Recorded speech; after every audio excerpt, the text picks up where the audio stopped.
Guluan, Misamis Oriental ang mga drug suspect kung saan nakumpiska mula sa kanya ang inihinalang illegal na droga.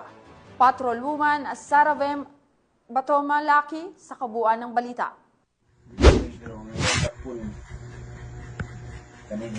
Arestado ang dalawang individual na drug suspects sa isinagawang buy-bust operation ng mga operatiba ng Taguluan ng PS sa Barangay Sumpong Congon, Taguluan ni Misamis Oriental. Kinilala ni Police Major Renz Marion Serrano, hepe ng Taguluan Municipal Police Station, ang mga suspect na si alias Jason, lalaki, residente ng Libuna, Bukidnon, at alias Jeffrey, lalaki at residente ng Misamis Oriental.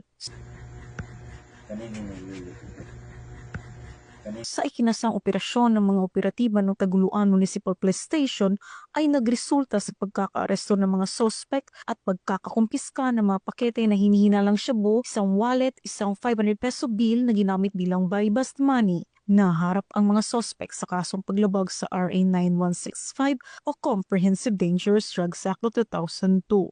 Mula dito sa Camp Capistrano, Gusa, Cagayan de Oro City, ako ang iyong PNN correspondent. Patrolwoman Saravem Batomalaki, alagad ng batas, taga-taguyod ng Balitang Pulis.